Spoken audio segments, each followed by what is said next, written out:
Salut à tous et bienvenue pour cette soirée La Minute Foot, comme tous les lundis soirs. Donc il y a un nouveau visage qui est apparu, hein, vous n'avez pas l'habitude, mais je vous présente Fab. Fab, bienvenue.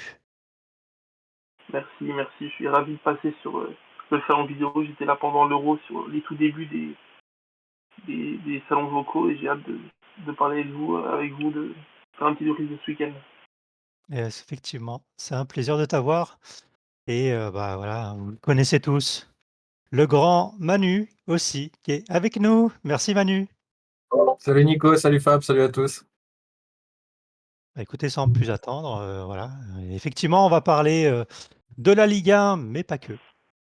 On vous a préparé aussi, l'APL comme d'habitude, Première Ligue. Et il y a des choses à dire et de belles choses, avec, des prétendants qui perdent. Voilà, c'est cool. La Liga, et puis, on terminera par la Serie A. Mais si, vous voulez qu'on parle d'un match en particulier, faut pas hésiter à nous le dire en tout cas. Bref, sans plus attendre, on va commencer avec le match de Monaco. Voilà, effectivement, là-dessus, il y a, des choses à dire dans le sens où Monaco recevait Angers et contre toute attente, patatras, Monaco a perdu. Alors, sans plus attendre, je t'en prie, Manu, commence.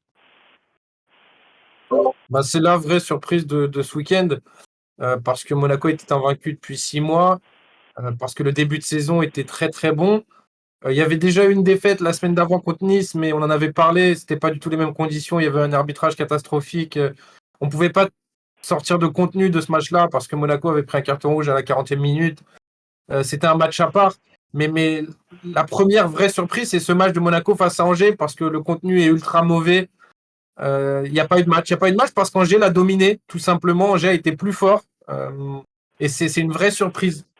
Monaco avait l'habitude depuis le début de saison de bien aborder ses matchs, d'être sérieux, d'être solide dans les duels, de vouloir gagner les matchs. En plus des facilités, des capacités individuelles des joueurs, c'était une équipe qui abordait toujours bien ses matchs collectivement et c'est le premier qu'elle rate totalement.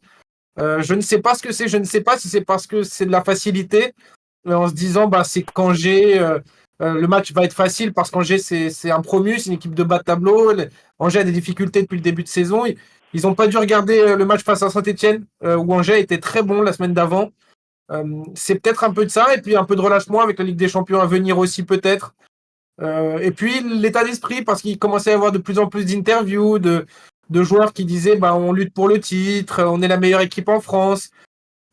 C'était très tôt encore, et pour être la meilleure équipe en France, il faut que ça soit sur la durée, et ça n'a pas été le cas de Monaco qui a lâché un premier match. Déception, déception. Angers était meilleur. Il n'y a pas eu d'occasion. D'habitude, à chaque fois qu'on débriefe Monaco, on parle de 5, 6, 7 occasions, des ratés, des offensives. Là, il n'y a rien eu. Dans le tableau des duels gagnés, il n'y a que des Angevins. Euh, une vraie déception, et la première de la saison pour moi.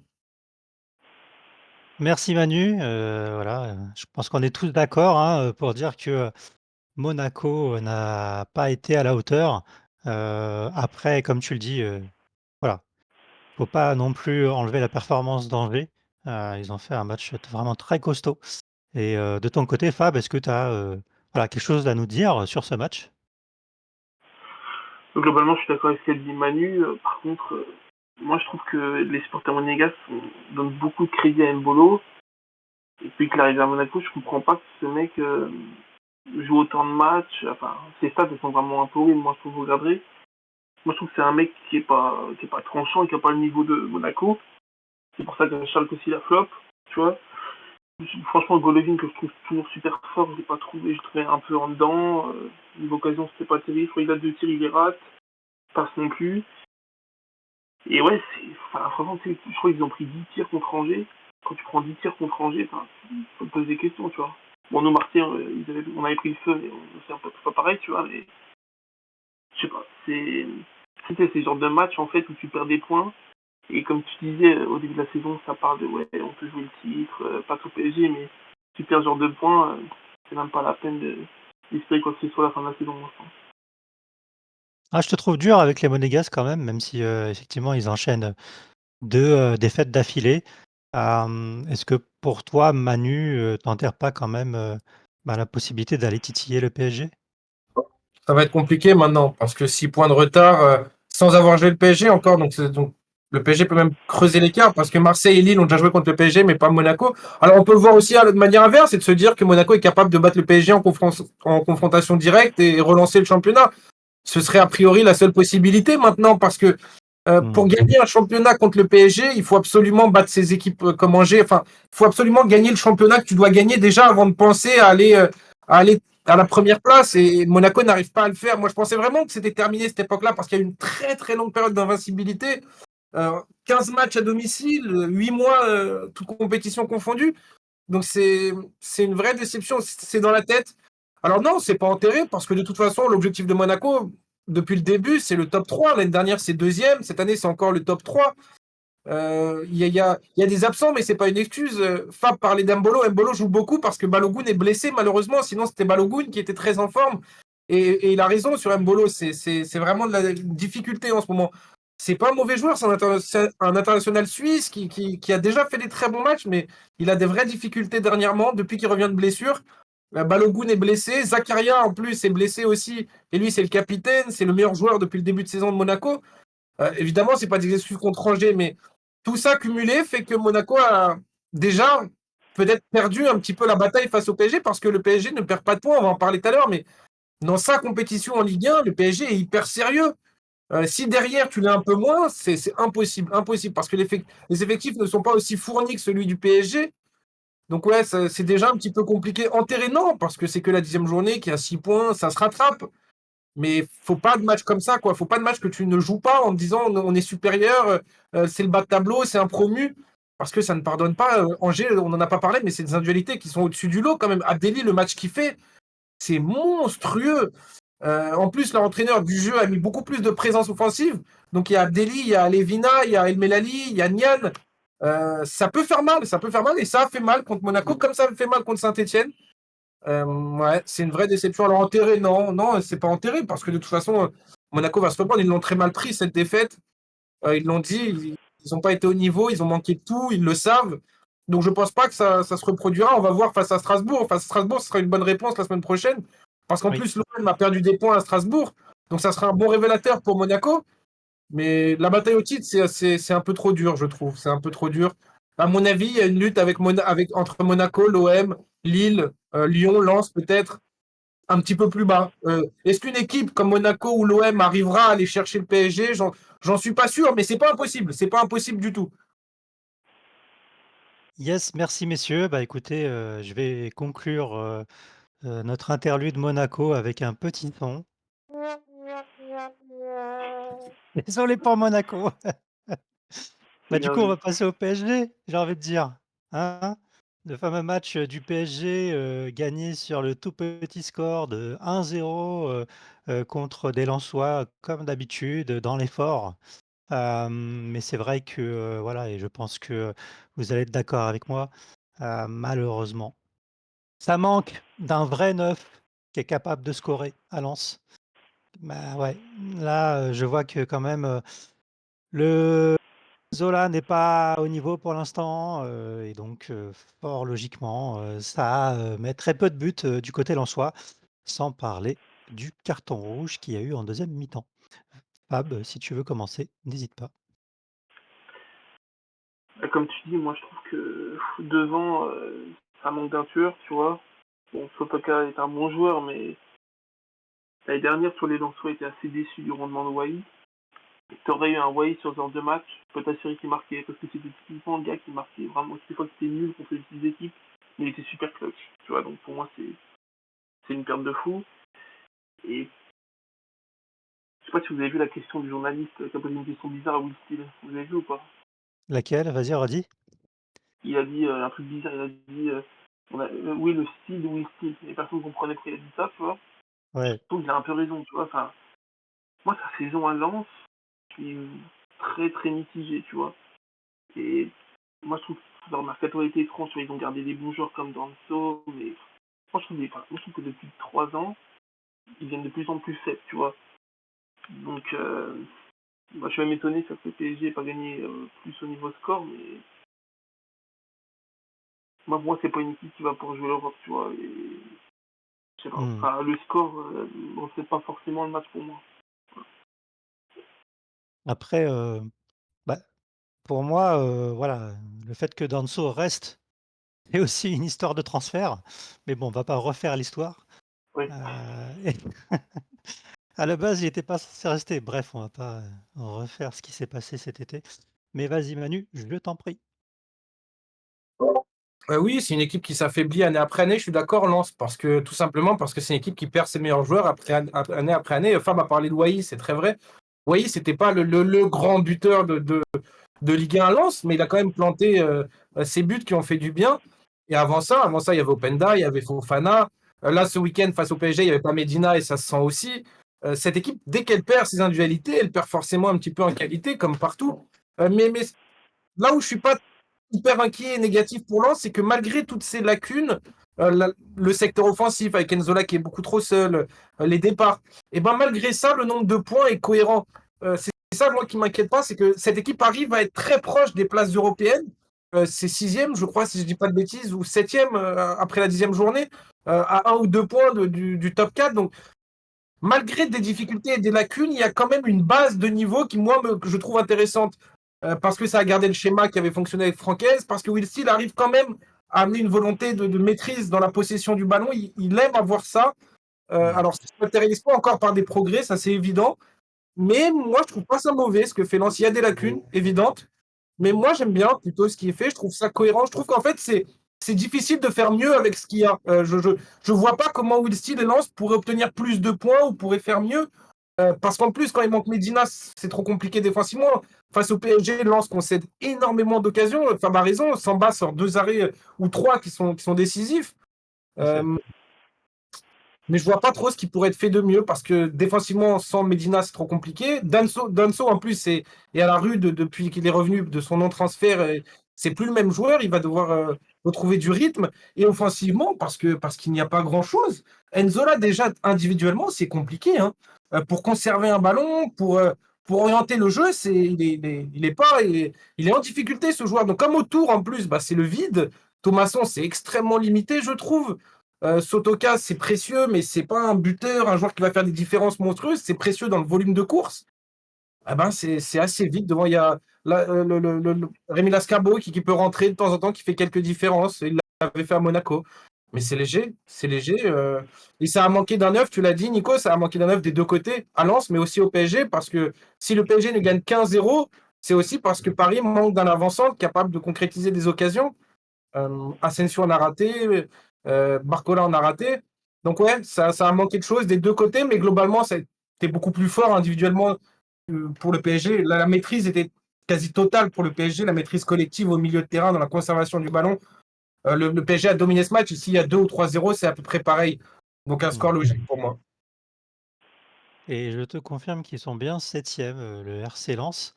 Hem, donc oui, bon, on sait aussi qu'il y a des blessés, hein, par exemple, Wesley Saïd, Satriano, par contre, je ne sais pas si vous êtes d'accord, mais moi j'ai trouvé, par exemple, Andy Diouf monstrueux sur ce match-là.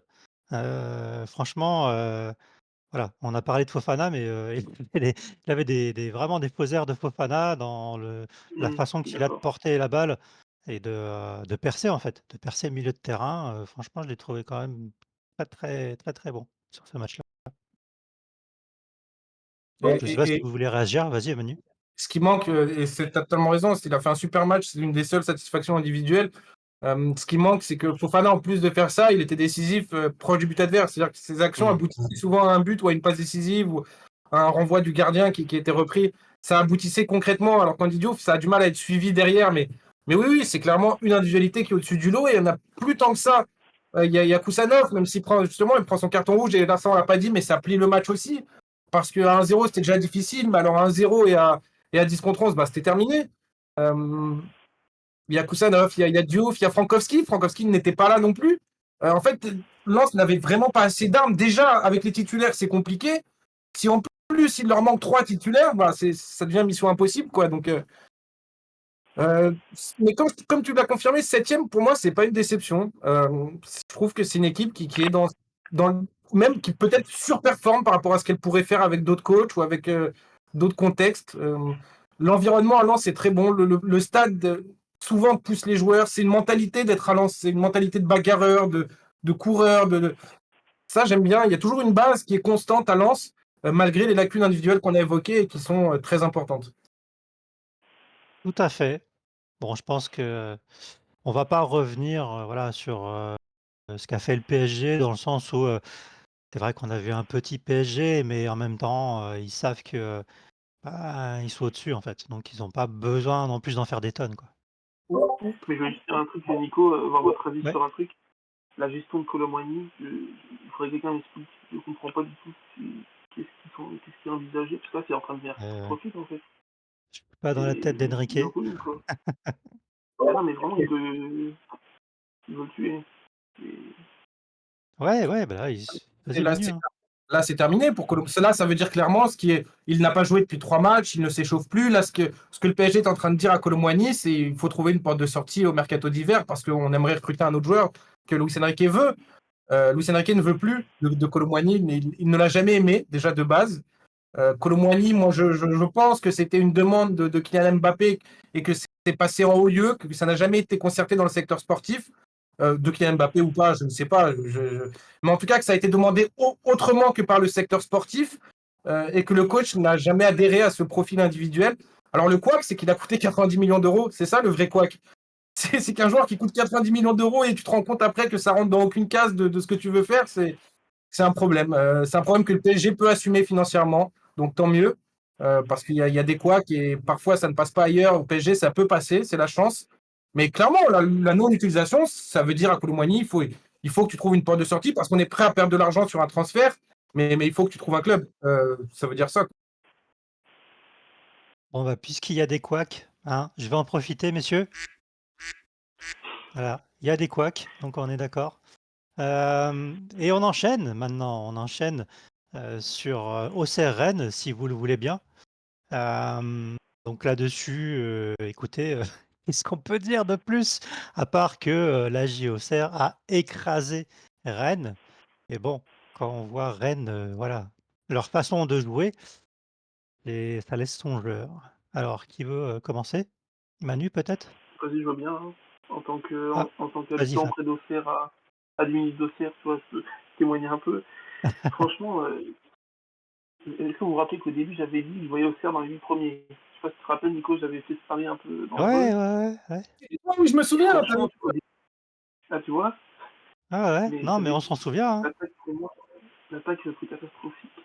Mais là, ils commencent à trouver des. Enfin, le collectif est bien huilé. Le Traoré, Traoré, ils ont pris de Bournemouth. C'est vraiment une pioche de folie d'avoir un mec aussi technique. C'est clair. Et là, franchement, moi, je trouve que, tu vois, la défense, elle est pas très rapide, et Jubal, tout ça. Mais moi, c'est solide et. Je sais pas, moi, j'aime bien leur style de jeu, leur compo, elle est un peu bizarre Mmh. avec leurs trois défenseurs, tout ça. Mais franchement, c'est pas. Je voyais ça comme une petite équipe au début. Mais franchement, non. Perrin, il a mis longtemps à faire un bon début de saison, tu vois, là, il commence un peu à être à l'aise. Mais pour moi, je pense que c'est une équipe qui, à domicile, va être super dure à jouer. Bon, je pense qu'ils vont prendre des volets, tu vois, contre Marseille, tout ça, mais ça peut accrocher des points. Et moi, je les vois se maintenir tranquillement. Vas-y Manu, je t'en prie. Bah, dans l'objectif maintien, pour l'instant, c'est cohérent. C'est hyper cohérent parce que c'est une équipe qui a un bon contenu. C'est une équipe qui ne rate aucun match dans l'intensité, dans l'approche, c'est la moindre des choses. Parce que des équipes comme Le Havre, comme Angers, comme Montpellier en ont raté beaucoup, même si ça va un petit peu mieux pour Angers notamment, pour Saint-Etienne aussi, pour Le Havre qui a gagné ce week-end. Mais Auxerre, de son côté, n'en a raté aucun. Alors il y a toujours ces lacunes dont on parlait quand tu parlais de top 8, dont moi je parlais, c'est-à-dire des lacunes individuelles, parce que ça peut rater des occasions, ça peut offrir des buts, mais au moins dans l'engagement et dans ce que tu mets mentalement dans tes matchs, c'est toujours au même niveau. Et puis là, ils sont aussi tombés contre une équipe de Rennes qui a rendu les armes, qui n'a pas joué le match, en tout cas pas la première période. La première période, c'est honteux ce que fait Rennes, c'est honteux.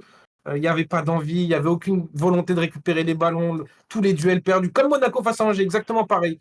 Alors, Monaco peut se permettre parce que c'est une course très très haut et qu'à la limite, si c'est pas le titre, c'est la Ligue des Champions.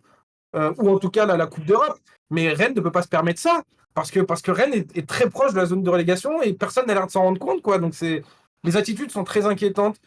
Et face à une équipe d'Auxerre qui a un Maître Auré qui est très très en forme, qui a un Perrin qui est très bon, t'as raison, qui met beaucoup d'intensité dans ses matchs, et ben les lacunes, les différences individuelles, elles sont rétrécies, elles sont masquées, et ça a donné un carnage, en première période, un carnage. Alors en deuxième période, le match, il peut tourner. Il peut tourner parce que l'entame de deuxième période, elle est meilleure côté Rennes. Il marque un but. À 2-1, le match peut largement tourner parce que c'est très tôt, c'est à la 55e, je crois.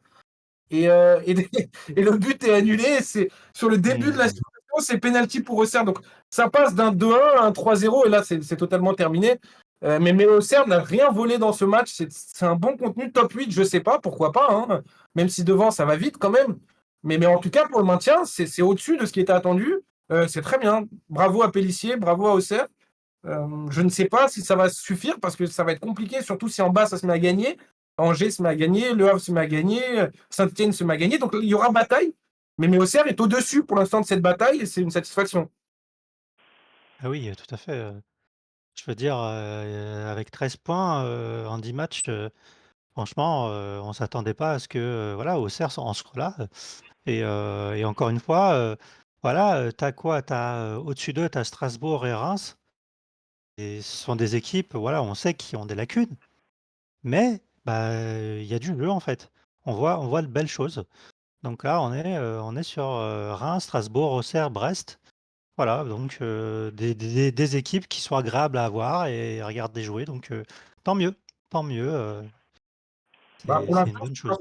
pour l'instant, ce sont les équipes les plus cohérentes en dessous d'un top 6-7 où là, il y a les vrais cadors, les équipes plus armées financièrement, qui ont des vraies ambitions européennes. Et puis en dessous, tu as ces équipes-là, et Auxerre est dedans pour l'instant, qui peuvent espérer. Reims a longtemps été même au-dessus, mais c'est plus compliqué. Donc c'est logique, et ces équipes-là, elles vont essayer de gratter une ou deux places en plus pourquoi pas, si ça peut durer. Et sinon, c'est de l'avance sur la deuxième partie de tableau et sur le bas de tableau, donc c'est satisfaisant aussi. C'est clair. Je suis totalement d'accord avec vous. Bah, écoutez, je pense, si ma mémoire est bonne, qu'il nous reste, un match de Ligue 1, à commenter. Alors, bah, ce que je vous propose, c'est, de faire de la pub en direct. On va faire quand même une petite pub pour pas dire qu'on va parler du match de l'OM, si vous le voulez bien. Comme ça va potentiellement nous ramener des gens sur le live.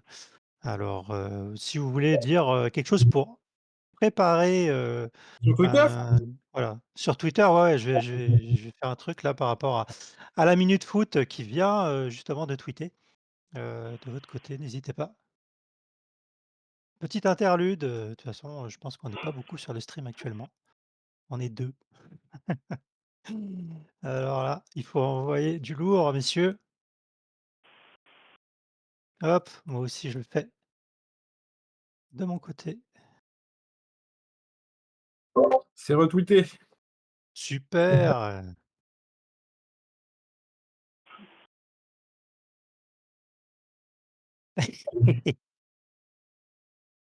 Yes, tout le monde s'y met, allez, c'est parti. Bah, écoutez, sans plus attendre, voilà, Yersen a déjà mis le visuel et du coup, vu qu'il a déjà mis le visuel et qu'il fait un travail formidable, j'en profite. Merci Yersen. Hem, bah, voilà, qui veut commencer? Allez, À toi l'honneur, vas-y Manu. Manu.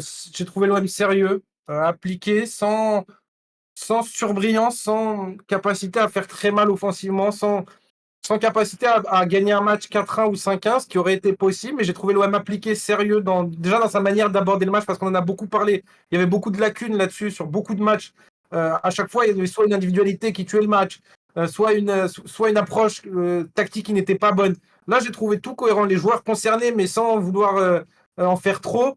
L'approche tactique plutôt intéressante, même s'il y avait des manques, je vais en parler, mais j'ai trouvé déjà que l'OM abordait correctement ce match avec envie, que c'était plaisant de voir ce match-là. Quand tu as vu Monaco, bah, tu es content ensuite de voir le PSG et l'OM qui abordent leur match avec envie. Ça a changé. Maintenant, sur le contenu pur, il y avait des manques, parce que l'OM a fait 30-35 très très bonnes minutes, avec énormément de possession du ballon, avec un bloc qui a été très très bas en face pour les Nantais. Et cette séquence, elle n'a pas abouti à martyriser Nantes au score. Et c'est ça qui est dommage, parce que quand tu domines autant une rencontre, tu dois être capable de marquer 2, 3 fois, et l'OM n'y arrive pas. Alors, pour moi, ça passe par plusieurs raisons. C'est notamment le milieu de terrain, parce que les 3 joueurs, quand on parlait, tu sais, on parlait avant le match OM-PSG des possibilités de Zerbi au milieu de terrain. On disait que s'il voulait densifier et solidifier son milieu de terrain, il devait avoir Olbière, Grabiot et Koné. Il ne l'avait pas face au PSG, mais il l'avait hier. Et le problème de ce milieu de terrain, c'est qu'à la création, c'est plus compliqué. Si tu enlèves un Minarit ou Carboni, il n'est pas là, mais en tout cas un profil créateur numéro 10, comme peut l'être Harit qui était suspendu là. Euh, Avec ces 3 milieux de terrain-là, il y a une difficulté à faire le lien avec les attaquants. Ça a été fait en deuxième période avec l'entrée de Luis Enrique pour Koné. Il a sorti un de ses milieux de terrain parce qu'il sentait que ça n'amenait pas d'occasion de but. Donc il sort Koné, il fait entrer Luis Enrique et c'est ce qui amène le deuxième but. Mais sinon, avant ça, il y a eu des difficultés à créer le jeu, à concrétiser une domination qui était stérile pour moi. Et même s'il y avait un très bon Jonathan Rowe, un bon Greenwood sur le deuxième but, mais collectivement, il y a encore des manques, des lacunes. Parce que Mopé a été très bon, mais il n'a qu'un seul ballon dans la surface où il marque. Le reste, il n'a pas été trouvé. Donc j'ai trouvé un OM appliqué, sérieux, assez fort pour la deuxième place, parce que l'OM a récupéré, en tout cas, est à égalité avec Monaco. Donc j'ai trouvé ça très bien, mais ça peut être plus fort et je pense que ça va être plus fort. En tout cas, je comprends ce qui est fait tactiquement, j'apprécie ce que les joueurs font dans l'envie. Moi, je trouve ça bien, je trouve ça honnêtement, je trouve ça sympathique ce que fait l'OM. Tu veux enchaîner, Fab, n'hésite pas. Ouais, bah écoute, Manu a très bien parlé de l'image, la tactique, tout ça. Moi, j'ai parlé de quelques joueurs. Euh, Franchement, j'en parle à chaque fois, mais enfin, Højbjerg, plus chirurgical que soit possible, le gars, il a fait 100 passes, 94 réussites. Moi, je trouve que enfin, on n'a pas vu ce niveau depuis longtemps à l'OM. Je voudrais votre avis sur Rabiot, parce que je trouve que dire qu'il ralentit le jeu, ce serait un peu extrême. Mais pour l'instant, j'ai une légère frustration. Tu vois, donc j'aimerais bien voir ce que vous pensez là-dessus. Est-ce que vous êtes content Après, je sais qu'il revient, il a fait une longue pause, mais est-ce que vous trouvez que Rabiot apporte vraiment quelque chose à l'OM pour l'instant? Pour l'instant, moi, je suis de ton avis, dans le sens où, déjà, j'ai pu, connaître la bête, quand il jouait à la Juve. Donc, malheureusement, je pense que j'ai un avis qui est négatif à cause de ça, notamment. Mais, je pense que, quand il aura, un peu plus de, voilà, de compète, dans les jambes, ça sera mieux et en tout cas, c'est ce que j'espère. Voilà, je sais que Manu, tu pas tout à fait le même avis. Je sais pas si tu veux en parler? Moi, je trouve qu'à la Juve, peut-être pas sur la dernière saison, mais il a longtemps porté la Juve quand même, hein, dans une équipe avec Allegri qui était pas loin de l'horreur. Donc, il y avait très très peu d'individualité qui ressortait et Rabiot était une des seules individualités. Dans cette équipe, Vlahovic était un âne, hein, avec Allegri, hein. Donc, c'est compliqué pour Rabiot, qui lui a souvent porté cette équipe au milieu de terrain, a fait les efforts. À l'OM, je le trouve en dessous de ce qu'il peut apporter, mais je pense qu'il est timide, je pense qu'il est craintif parce que on le sait et ça joue peut-être un petit peu, j'en sais rien, mais je le pense. C'est que comme c'est un joueur formé au PSG, qui a longtemps joué au PSG, se dire qu'il est à l'OM, il n'a pas envie d'être un problème en fait. Il n'a pas envie de prendre des risques dans le jeu. Il a pas, quitte à perdre des ballons ou à en faire trop. Et je pense que c'est de la timidité ou pour l'instant, il n'ose pas assez, alors qu'on l'a vu, il a fait une projection très haut sur le terrain, c'est une frappe sur le poteau tout de suite. Il a vraiment les capacités pour faire ça, pour faire des différences au milieu de terrain qu'il ne fait pas pour l'instant. Est-ce que c'est un manque de rythme? C'est possible, comme l'a dit Fab, parce qu'il a eu un vrai moment d'arrêt. Est-ce que c'est plutôt de la crainte et que ça va s'évaporer? Je pense, oui. Parce que physiquement, je ne le trouve pas non plus à la ramasse. Je trouve qu'il fait les efforts, mais avec ballon, je le trouve limité. C'est rarement vers l'avant, c'est rarement des différences par le dribble, par la passe. Donc ça va venir petit à petit parce qu'il en est vraiment capable. Je pense qu'il va monter en puissance. Et je pense que pour l'instant, il est un petit peu timide et puis il s'adapte aussi à un nouvel environnement, à un nouveau coach, à des coéquipiers. Donc je trouve ça pour l'instant, je trouve ça dans la moyenne un peu plus. Et j'attends mieux quand même là-dessus, oui, complètement. J'attends qu'il soit réellement décisif par une passe, par des tirs, par le fait d'éliminer des joueurs et de gagner des mètres. Il est capable de faire tout ça et ça va venir. Ouais, j'espère en tout cas, tu vois? Que notre ami Rabiot, voilà, trouvera justement, bah, sa place, et que, comme tu le dis, il fera, quand même plus, parce que, il est trop propre. Enfin, je veux dire, là, pour l'instant, voilà, c'est trop académique, c'est trop scolaire, ce qu'il fait, en je sais qu'il est capable de faire mieux, en fait, c'est surtout ça, quoi. Bref, heu, je pense que, ça serait intéressant aussi, de parler du gros point noir de l'OM, c'est-à-dire la défense. On a un Roberto De Zerbi, qui s'entête avec Kondogbia, en charnière, et je voulais avoir votre avis. Qui commence? Vas-y Fab. Ouais, comme tu dis, sans tête. Moi, je pense qu'à long terme, ce sera, enfin, c'est pas une solution viable. Tu sens que c'est un peu frileux tout ça. Moi, en plus, ce qui m'inquiète, c'est que, bah, Lerby, depuis le début de saison, oui, la Foot, elle a un peu raison. Tu vois, peut-être que le statut qu'on lui a donné, à l'OM, on donne les statuts super vite aux joueurs comme ça, tu vois. On l'a vu en capitaine, en joueur qui avait porté l'équipe. Et je pense que ça, c'est pas, enfin, il supporte pas trop, tu vois. Un peu chaud pour lui, tout ça. Donc, je sais pas, après, moi, je pense que Brassier va forcément monter en puissance, tu vois. Je suis certain que c'est un bon joueur, tout ça. Mais quel message t'envoies quand tu mets un milieu de terrain en défense, tu vois, je sais pas trop. En fait, oui, c'est que la saison avance, tu vois. Et au bout d'un moment, il va falloir qu'on ait une défense, enfin, sûre, quoi. Tu peux pas changer à chaque fois, tout ça. Et ouais, moi, je suis assez pessimiste, tu vois. C'est contre une équipe plus faible, ça va. Mais tu vois bien contre le PSG, tout ça, je sais pas, je trouve que c'est une défense qui floute un peu, tu vois. C'est ça le problème, en fait. C'est pas une défense qui est sûre d'elle, tu vois. On a deux latéraux qui sont un peu fous, tu vois, Murillo et tout, c'est des mecs qui rentrent dedans et tout, mais des deux défenseurs centraux, tu vois, tu sens que ils sont pas sereins, tu vois. C'est ça le truc. Et je te pose une question directe, Manu. Est-ce que pour toi, c'est lié au bricolage? C'est-à-dire que, bah, forcément, avec tous, les, cartons rouges qu'il y a eu, les blessés, est-ce que c'est à cause de ça ou est-ce que c'est vraiment, une volonté de la part de Roberto De Zerbi?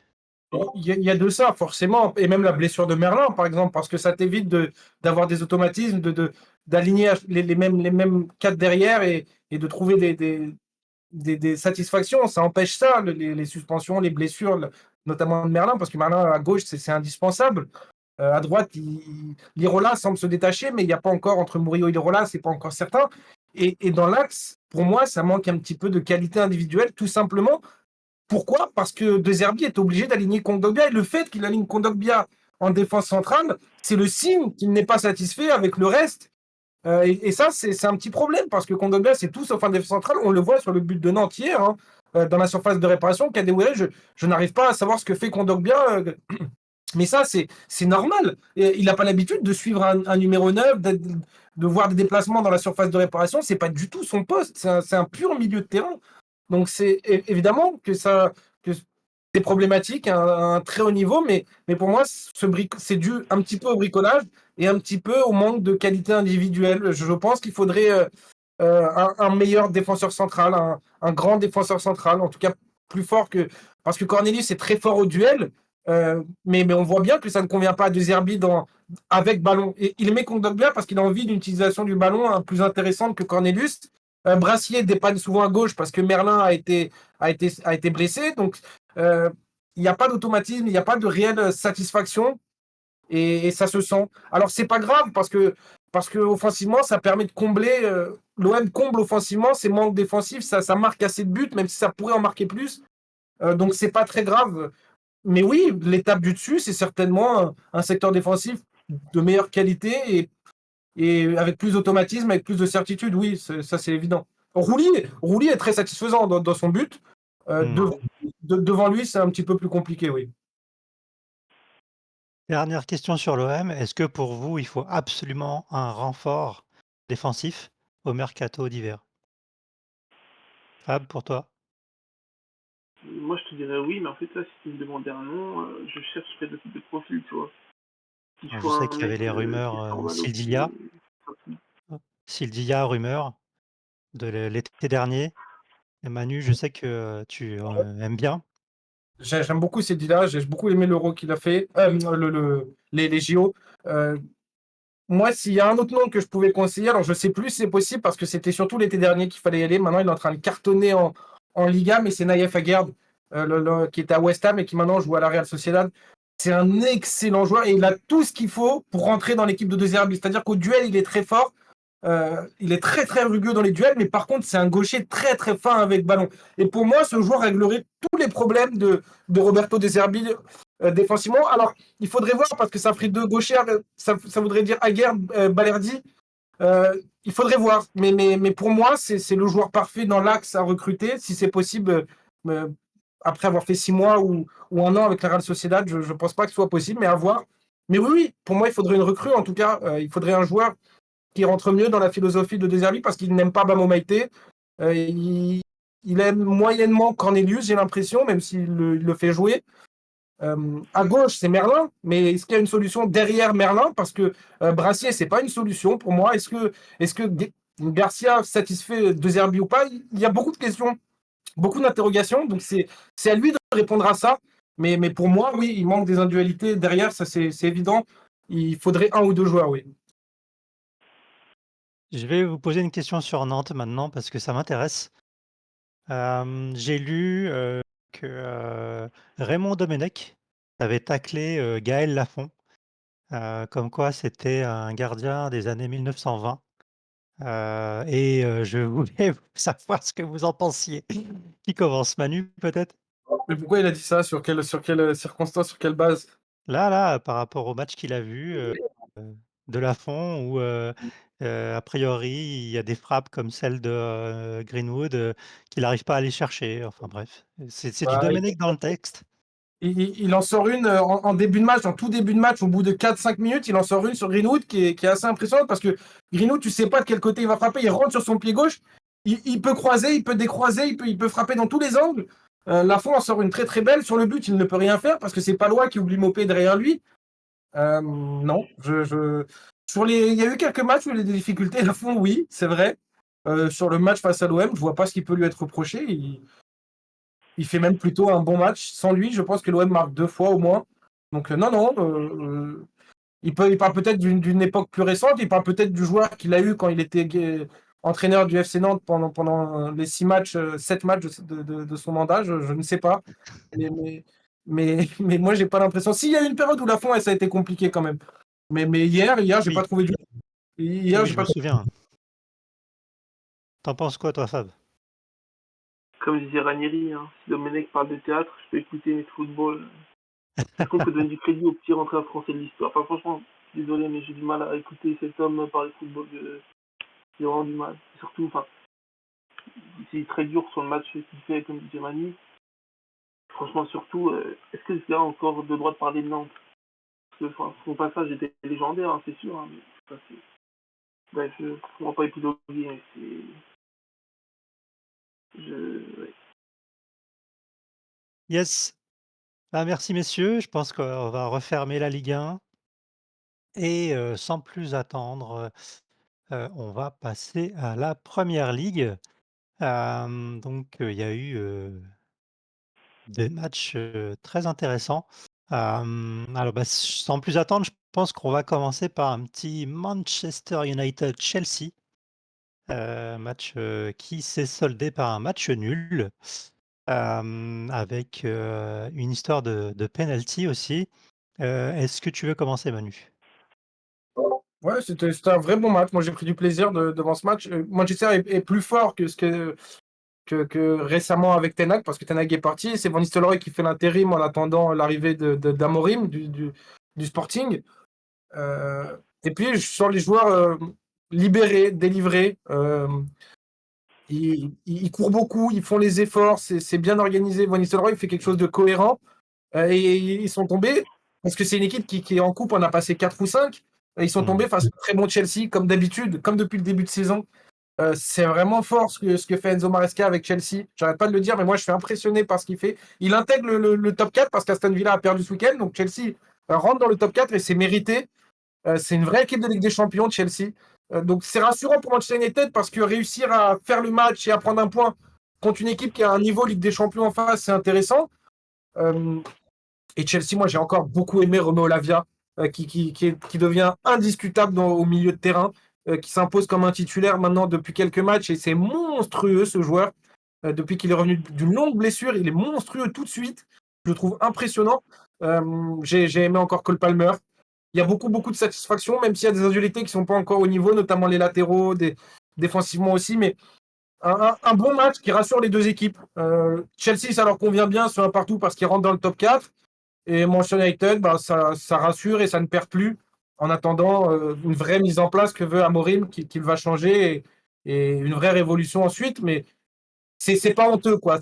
La fin avec Ten Hag était vraiment houleuse, très compliquée. C'était 2 matchs sur 3 perdus quasiment.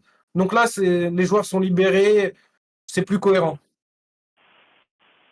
Yes, moi personnellement, j'ai vu le match et j'avoue que je l'ai trouvé, monstrueux Neto, mais enfin avec, des déboulés, et puis surtout techniquement, quoi. C'était tellement propre. Waouh, il m'a vraiment impressionné Neto. Je sais pas, Fab, tu veux nous dire, un mot dessus, sur ce match ou? Euh, non, bah après, vous avez quasiment tout dit, mais ouais, c'était un match très plaisant, très beau but de Caicedo, franchement. Et lui, pareil, il monte en puissance. Au début, c'était très négatif sur lui, mais au milieu de terrain, il était bien à sa place, tu vois. Et non, comme tu dis, Manchester, je pense que ça va être un chapitre qui va arriver qui va être pas mal. Tu vois, mettre Mazraoui sur la gauche, c'était super.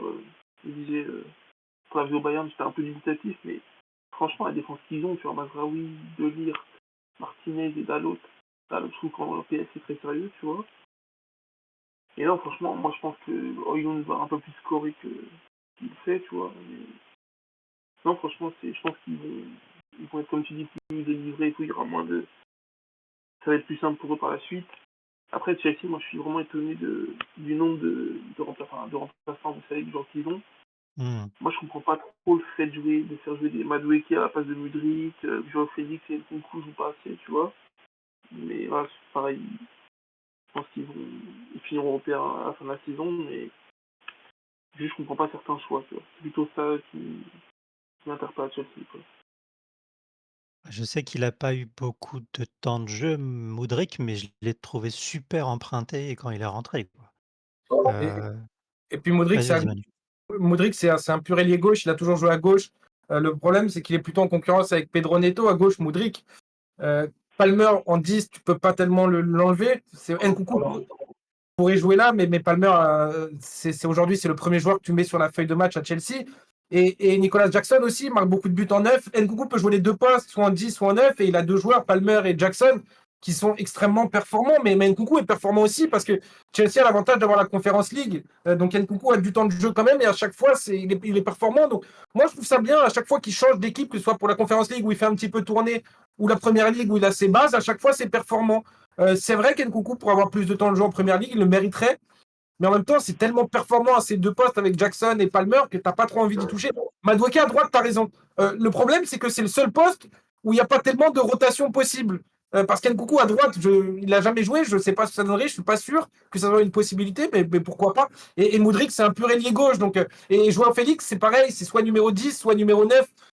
Donc le seul Madueke qui parfois est très inconstant, n'a pas tellement de concurrence. Ça, c'est le petit problème de l'effectif qui a été construit, comme tu l'as dit, de manière un peu au hasard. Ça, c'est totalement vrai, avec trop de joueurs et trop de joueurs au même poste.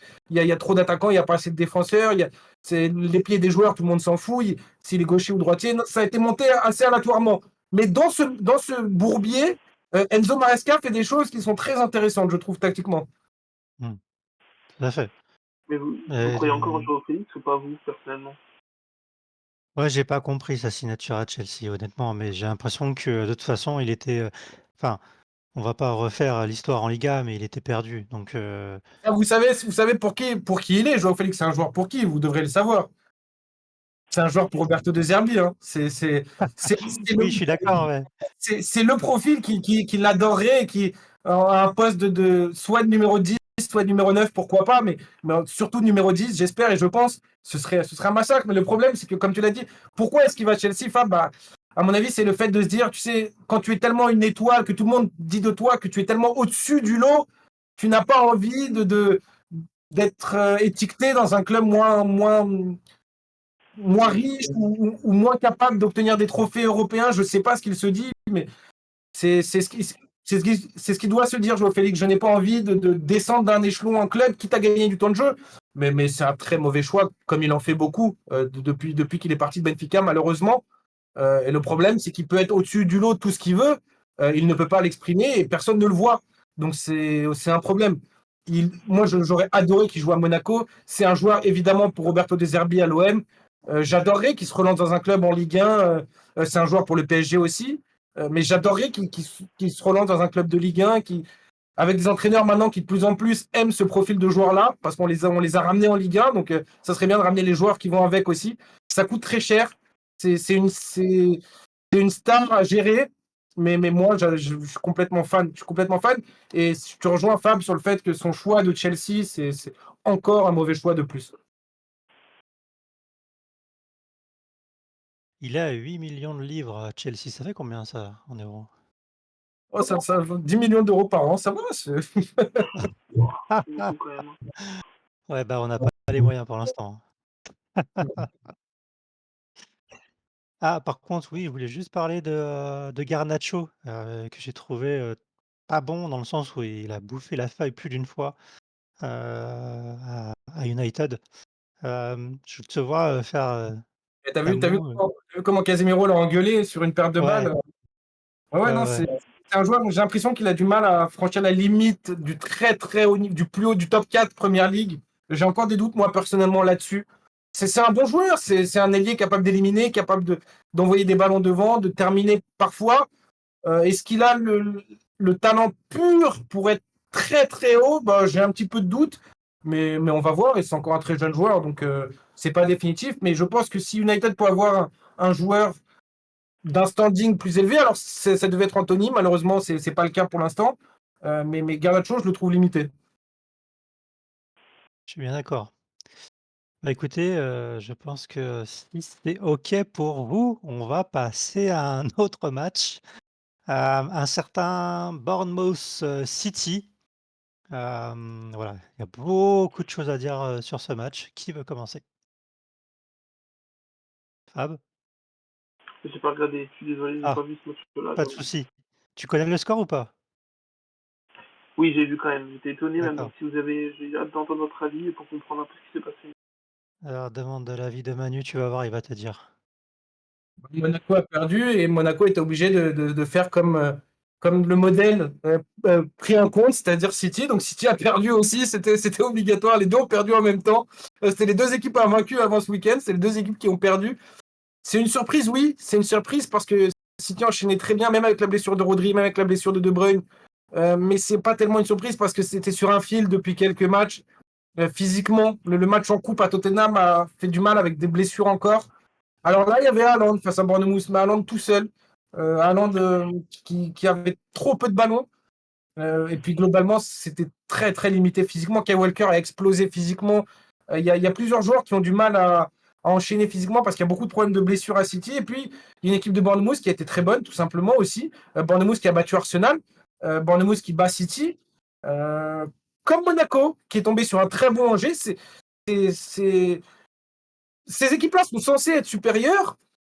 Mais si tu ne mets pas les ingrédients et qu'en face, ça élève le niveau, eh ben, il y a un match, c'est ce qui s'est passé des deux côtés. Angers a fait un très très bon match et a pris 3 points. Et Bournemouth a fait un très bon match encore. C'est une équipe avec son entraîneur Iraola qui joue beaucoup avec ballon. Ça change du bas de tableau anglais. Et puis ça se sent. Parce que dès qu'en face c'est moins fort, et ben, Bournemouth arrive à imprimer quelque chose dans le jeu. City a failli revenir en fin de match quand même. Il y a eu 2-0, il y a eu 2-1. Et puis il y a un poteau, il y a une transversale en fin de match, il y a des occasions, il y a eu une occasion pour Haaland. T'es pas loin encore de l'invincibilité, mais à force d'être sur le fil physiquement et dans le jeu, eh ben, ça a un petit peu craqué. Alors c'est rien de grave. C'est rien de grave parce qu'Arsenal a perdu, on va en parler peut-être. Il n'y a que Liverpool qui a gagné, donc City passe de la première à la deuxième place avec un petit retard de 2 points sur Liverpool. C'est pas dramatique du tout parce qu'il y aura un City-Liverpool. Mais ça montre que City n'est pas l'ogre capable de tout avaler, toutes les compétitions. Ils ont fait l'impasse sur la League Cup, ils sont sortis face à Tottenham. Là, c'est une première défaite en Première Ligue. C'est des premiers warnings quoi, qui font te dire si les joueurs ne sont pas à 100%, sans Rodri, sans De Bruyne, sans Bernardo Silva, sans Foden, sans des joueurs comme ça, et ben, ça peut caler. Donc, c'est pas très grave, mais c'est un premier avertissement pour moi, ça reste, j'ai pas peur de dire, ça reste pour moi la meilleure équipe du monde aujourd'hui, même avec cette défaite, parce que toutes les équipes ont perdu maintenant dans tous les championnats. Et je ne vois pas, peut-être Liverpool.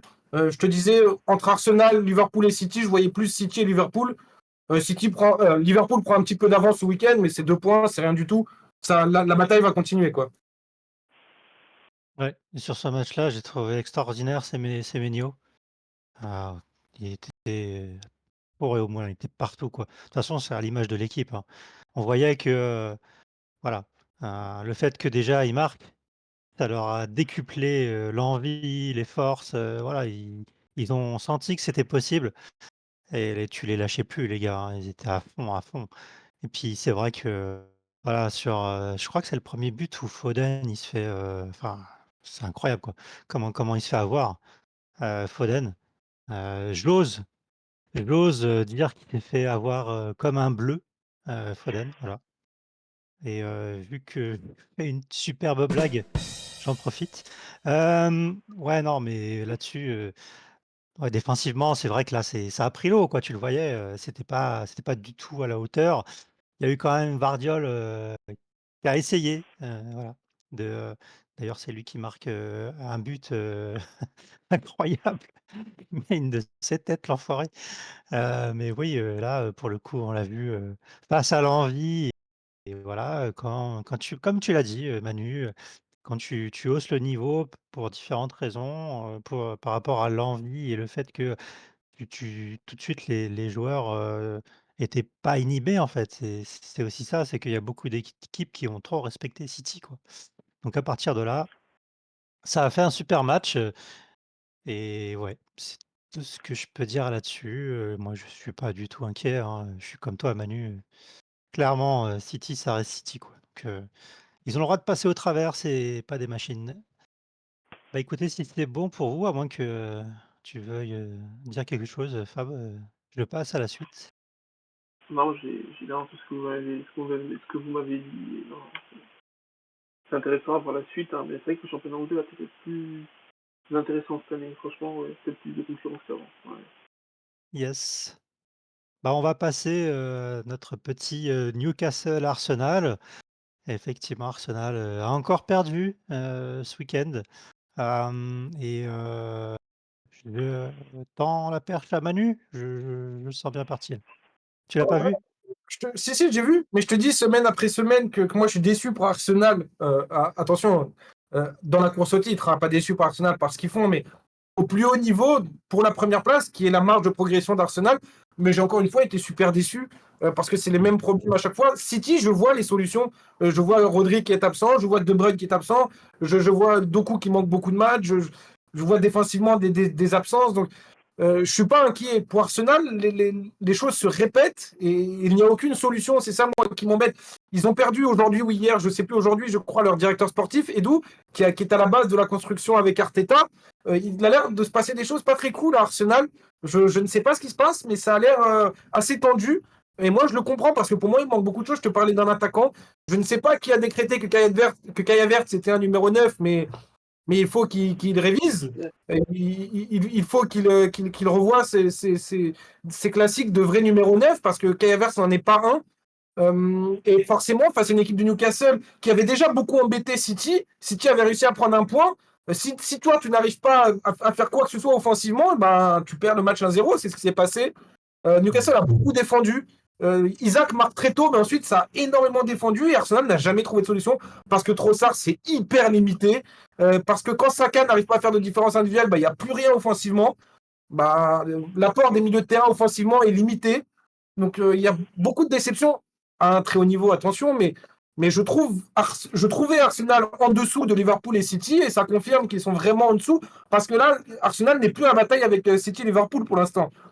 Arsenal est à la bataille avec Aston Villa, Chelsea, Brighton et les équipes en dessous. Donc, c'est pas satisfaisant.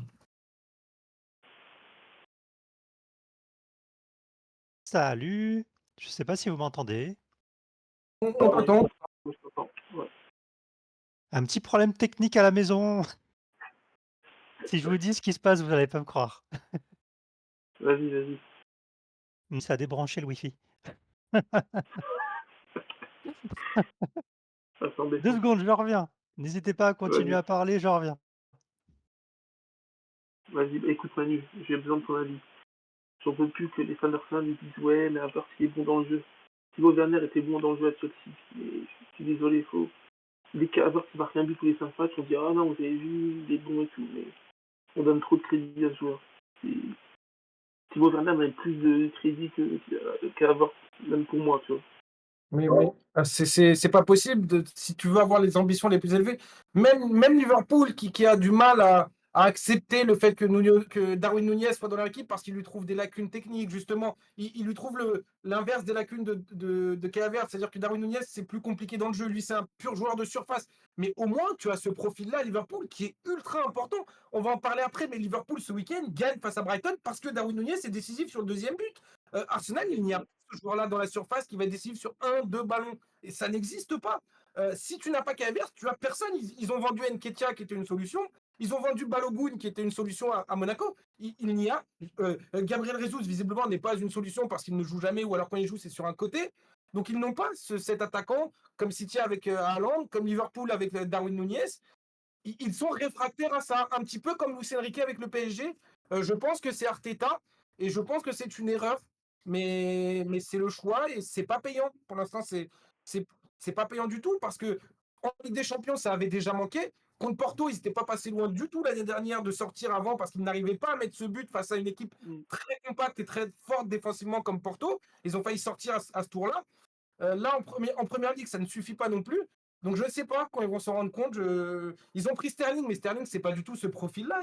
Sterling, c'est un pur ailier qui fait des différences dans la largeur, comme peut le faire Jonathan Rowe à Marseille ou Greenwood sur le côté droit. C'est pas des joueurs de surface, des joueurs d'axe. Arsenal ne veut pas prendre ce numéro 9, je ne comprends pas. Putain, en plus, ils sont fait pocket quand même par Dan Burn et Fabian Schär. Ils ont 157 ans quand même, ça aussi, ça, faut en parler de ça aussi, ça, T'es de retour, Nico? Ouais, je pense que c'est bon là. Ah, on t'entend bien. On débattait sur Kai Havertz qui absolument pas un numéro 9 pour Arsenal, qui peut jouer pour moi comme deuxième attaquant, comme numéro 10, c'est-à-dire dans un milieu à 3 très très haut, un petit peu le rôle d'Odegaard ou un petit peu le rôle de Joao Félix dont on parlait avant. Mais ces joueurs-là, si tu les mets seuls au poste de numéro 9, ils se font manger par des défenseurs centraux qui se régalent avec eux parce qu'ils n'ont pas la capacité de faire des appels qui sont tranchants, ils n'ont pas la capacité de perdre leurs défenseurs centraux, comme a pu le faire Mopé hier, parce que Mopé, c'est son métier, il a l'habitude de faire ses courses. Et puis aussi, quand le niveau s'élève en première ligue, eh ben, ces joueurs-là qui ne sont pas des purs numéro 9, ils n'existent plus face à, face à des défenseurs plus forts, plus expérimentés. Donc je ne comprends pas ce que fait Arsenal. Enfin si, je pense que c'est Arteta et je pense que c'est une erreur et peut-être que ça crée des remous en interne. Je ne sais pas exactement ce qui se passe, mais ça a l'air d'être un peu le bazar quand même. Oui, oui, bah écoute, ouais, je suis aussi surpris que vous par rapport à ça. Tu en as parlé hein, avec un staff qui bouge, etc., etc. Tout de suite, ça se ressent sur le terrain. Kai Havertz, oui, on a loué voilà, ses capacités à scorer, notamment contre le PSG, mais c'est vrai que voilà, c'est insuffisant en PL, Et, quoi. Donc, et en plus, au PSG, parce qu'on l'avait dit, parce que Donnarumma, mais 107 ans et parce qu'il pense à la naissance de son enfant dans son but pendant 10 ans avant de sortir. Mais sinon, il n'y a pas but. Sinon, tu as un gardien, il boxe le ballon et Havertz ne joue même pas ce ballon. Euh, exactement. je voulais qu'ils prennent Vlahovic l'été dernier. Tout le monde, des supporters ont beaucoup rigolé en disant mais qu'est-ce que va. Bah voilà, il n'y a pas de numéro 9. Aston Villa en a un et Aston Villa est très proche d'Arsenal. Hein, donc c'est assez inquiétant. Vlahovic, maintenant Gyökeres évidemment. Mais le problème, c'est toujours pareil c'est que si tu as un coach qui n'aime pas avoir un attaquant parce qu'il va te dire mais il va recevoir le ballon, il va le perdre, il n'arrive pas à contrôler un ballon. Bon, bah, très bien, joue avec un numéro 10, avec un milieu de terrain, mets un latéral devant si tu as envie. Et face à des bonnes défenses, des équipes qui défendent bien, et ben, tu marques pas. Mais bon, tu as le ballon et tu es content. Bon, bah, très bien. Ouais. Ouais, ouais. Le constat est amer, mais c'est celui-là et ouais, je suis totalement d'accord avec vous. Écoutez, j'ai l'impression qu'on a fait le tour de l'APL, à moins qu'il y ait un match en particulier, dont vous voulez parler. Mais pour moi, c'est OK. Il y a Tottenham qui a fait un très bon match, qui revient Ouais. bien. avec Postecoglou, moi j'aime beaucoup parce que voilà, on parlait avec Fab et avec toi de l'apport d'un attaquant parce que il manquait ce joueur à Tottenham depuis les départs d'Harry Kane, il n'avait pas été remplacé. Ça a été fait seulement cet été. Moi je le demandais l'année dernière et ça a été entendu là pour le coup. Ils l'ont pris avec Solanke. Et il marque un doublé contre Aston Villa ce week-end. Il fait Mmh. énormément bien. C'est une victoire hyper importante pour Tottenham parce que ça revient très très haut, très proche du top 4. Il y a la bataille qui existe. Ils peuvent faire le top 4 Ligue des Champions. Donc ça, c'est une vraie satisfaction. Et puis parce que l'apport d'un numéro 9 qui a plié le match au moment où Tottenham avait le ballon, dominé, parce qu'ils ont été menés. Et quand ils ont eu la possibilité de mettre la pression haut sur le terrain avec ballon, ça a été concrétisé par l'apport d'un numéro 9 avec Solanke, je ne sais pas comment on dit, mais moi j'aime beaucoup. Mmh. Donc je suis très content de ça. J'aime beaucoup ce que fait Postecoglou. Il a joué sans numéro 9. Maintenant, il a un vrai numéro 9 et c'est hyper plaisant, c'est hyper satisfaisant. Son, moi j'aime beaucoup. Madison, j'aime beaucoup. Kulusevski, j'aime beaucoup. Il y a beaucoup d'individualités que j'aime à Tottenham et le nouveau numéro 9 maintenant. Donc je trouve ça très bien. Et attention, Arsenal, parce qu'avec les qualités de Tottenham, c'est pas possible que Tottenham fasse la course avec Arsenal, hein. Ah oui, totalement d'accord. Tout ce que je peux dire sur ce match, c'est que, Dibu Martinez, voilà, n'a pas été à la hauteur, de ce qu'il a l'habitude de rendre. Hem, mais ouais, moi, je l'aime bien Martinez. C'est dommage, que parfois il prenne, des énormes, buts comme ça. Oui, puis c'est l'enchaînement de Villa, c'est pas Oui. facile parce que ils sont pas habitués à faire enchaînement Ligue des Champions, très haut de tableau Première Ligue. L'enchaînement est tellement bon depuis le début de saison que si ça cale sur un match face à un très très bon adversaire, c'est logique, c'est normal. Ils ont mené 1-0, ils ont longtemps été très embêtants, puis ça a totalement craqué parce qu'ils ont essayé de trop défendre. Physiquement, c'était trop compliqué. L'enchaînement, ils sont premiers, hein, je crois, de Ligue des Champions pour l'instant, hein. C'est tellement monstrueux ce qu'ils font que éclater comme ça sur un match, c'est normal et c'est rien de grave. L'objectif de Villa, c'est pas le titre, hein. Si c'est top 4, c'est un miracle absolu. Donc, c'est très bien ce qu'ils font. Ouais, je suis totalement d'accord. Bah, écoutez, si c'est OK pour vous, on va clore, ce chapitre PL pour passer à la Liga. Et puis sans plus attendre, hein, parce que, voilà, je suis quelqu'un de sympa, on va tout de suite parler du Barça. Il y a beaucoup de choses à dire sur ce match-là, notamment au niveau des hors-jeux. Qui veut commencer? Vas-y, Manu. Fab? Vas-y. Ouais, Manu? Moi, je suis trop content parce que j'aime trop ce que fait Hansi Flick. Je trouve ça génial. Je trouve que c'est audacieux. Je trouve que il a ramené une identité à Barcelone qui en manquait terriblement. Et pourtant, le coach d'avant, c'était l'ADN du Barça, c'était Xavi, c'était l'identité joueur du Barça. Et celui qui a ramené l'identité football offensif à Barcelone, c'est Hansi Flick. Et ça, je suis vraiment content de ça. Il met beaucoup d'attaquants sur le terrain avec son schéma, avec son 4-2-3-1 qui est souvent un 4-4-2, avec un joueur très proche de Lewandowski dans l'axe devant et les deux ailiers avec un Yamal qui est toujours aussi monstrueux. Alors, il s'est un petit peu plaint de la deuxième période en disant on mène 3-0 en première période et on arrête de jouer. Mais tu te rends compte là où il en est, il en est à se plaindre que son équipe mène 3-0 à la mi-temps et n'en mette pas trois autres en deuxième période. C'est un niveau qui est extrêmement élevé. Il y a très peu d'équipes au niveau de Barcelone en ce moment, pas le Real Madrid en tout cas. Mais c'est très satisfaisant. Il a amené des choses hyper vite. Il a mis ses joueurs en confiance. Il les positionne parfaitement individuellement. Tous les joueurs sont au bon poste. Même quand il fait tourner un tout petit peu maintenant, et on en parlait avant, avant il ne pouvait pas faire tourner. Il a fait tourner une fois contre Malaga, je crois. Il s'est fait saboter parce qu'il n'y avait plus personne sur le terrain. Mais maintenant, avec les Mmh. retours des blessures, avec le retour de Gavi et de Dani Olmo, il peut faire tourner un petit peu. Notamment là, il a fait tourner Koundé. Il n'y a pas eu d'impact. C'est extrêmement fort. Ils ont perdu en Ligue des Champions contre Monaco, mais parce qu'ils avaient un carton rouge seulement. C'est extrêmement fort ce qu'il fait. Il y a peu d'équipes au niveau de Barcelone en ce moment. Tu parlais du hors-jeu, évidemment. Alors, ce qu'il fait, c'est qu'il joue très, très haut sur le terrain et il travaille l'alignement de ces quatre défenseurs pour que le moindre erreur de l'attaquant soit en jeu. Alors, ça se joue à rien. Là, il y a deux hors-jeu où ça se joue à rien du tout. Mais ça passe, ça passe. Et puis, si ça ne passe pas, c'est pas grave. Parce que derrière, il a la certitude de pouvoir marquer 3 ou 4 buts.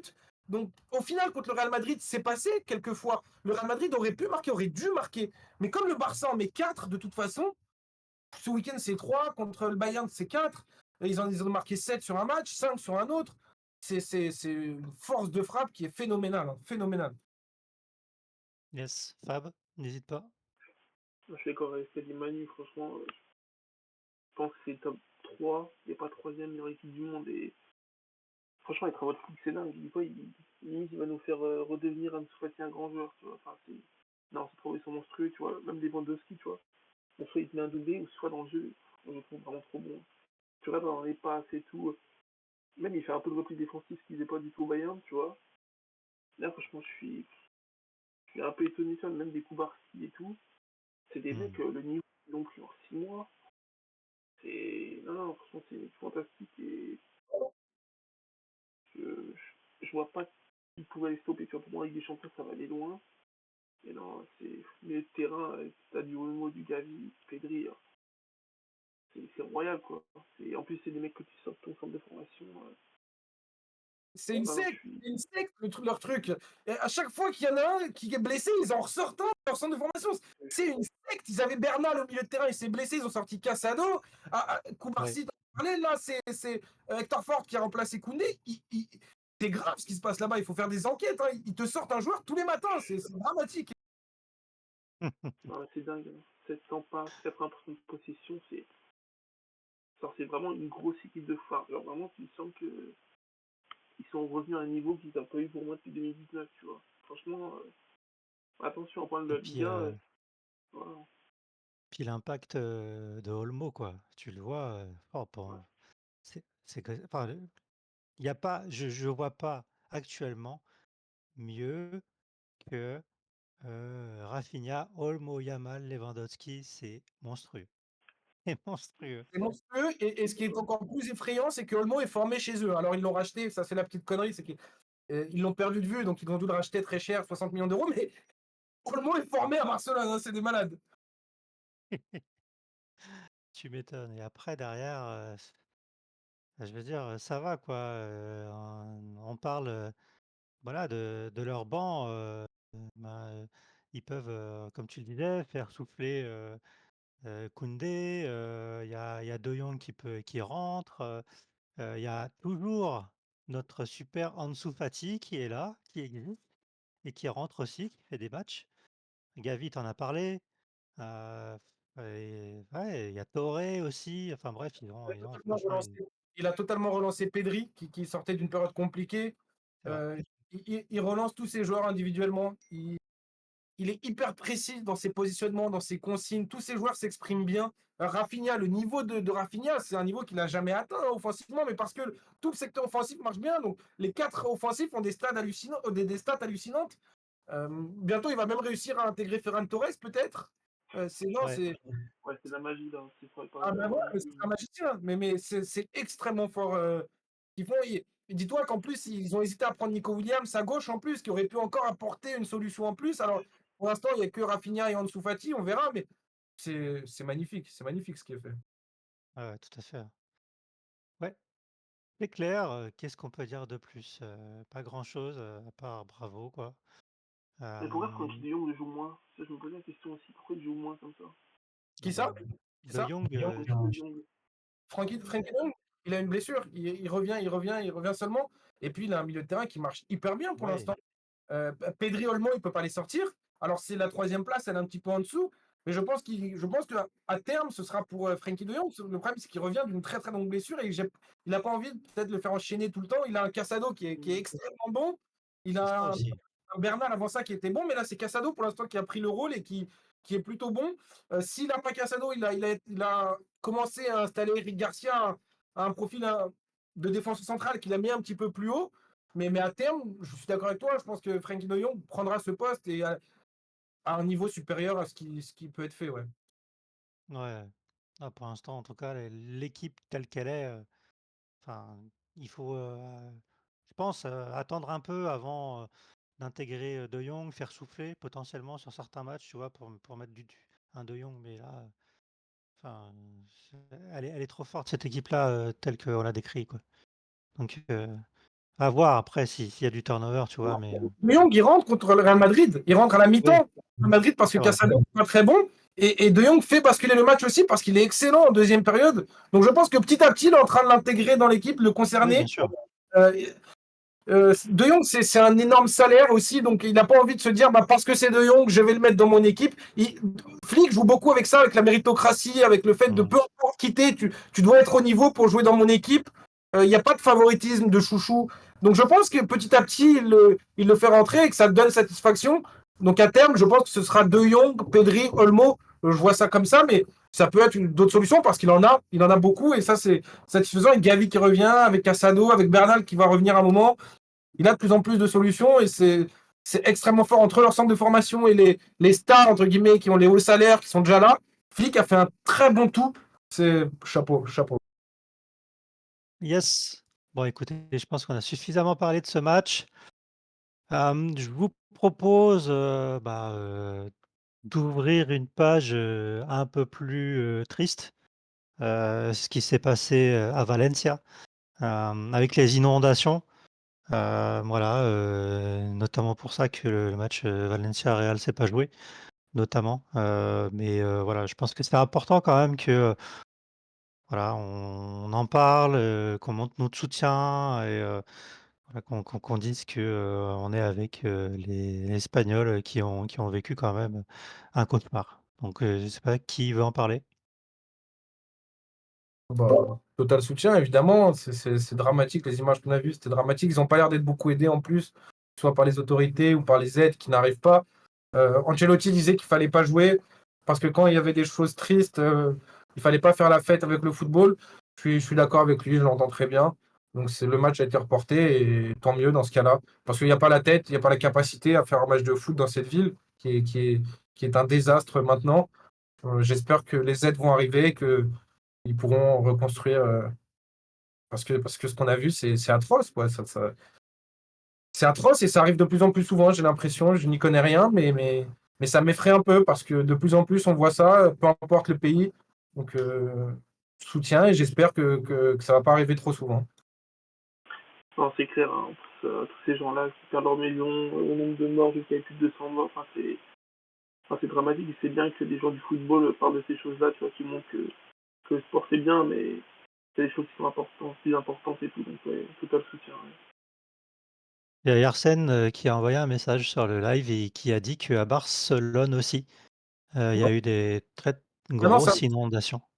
c'est à Barcelone, c'est la femme de Lewandowski qui a fait une vidéo, même sa maison dans un quartier qui est pourtant protégé en hauteur, sa maison était totalement inondée, Lewandowski. Donc oui, c'est à Barcelone, l'aéroport a été fermé, tous les vols sont détournés. C'est de plus en plus de. Mais on a eu ça en France juste avant aussi, dans des régions avec des. Alors il n'y a pas eu de décès, mais il y a eu ça aussi, des villes qui sont devenues totalement inondées par les eaux. Ça arrive de plus en plus, le réchauffement climatique, je ne sais pas, je n'y connais rien, mais ça arrive de plus en plus et ça fait flipper, parce que ça peut arriver n'importe où, donc c'est très flippant et il faut être aidé dans ce cas-là et il faut que ce soit le cas à Valence.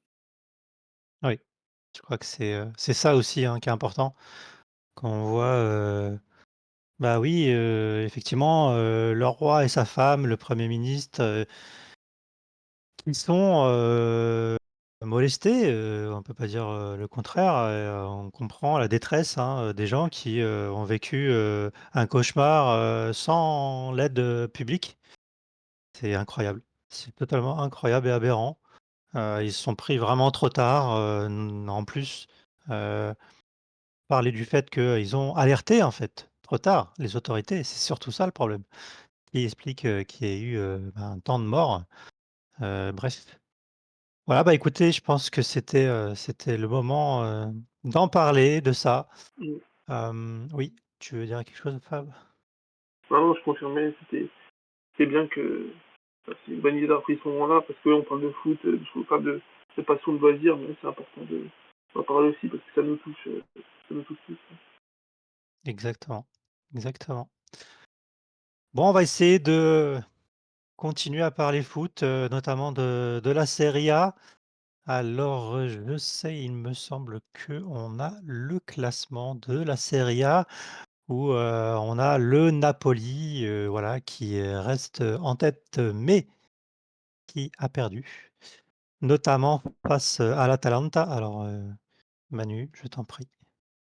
C'est bien cette victoire de l'Atalanta parce que ça relance totalement la Serie A. Le Napoli avait fait un premier petit écart qui a été totalement balayé par cette victoire nette de l'Atalanta qui monte vraiment en puissance.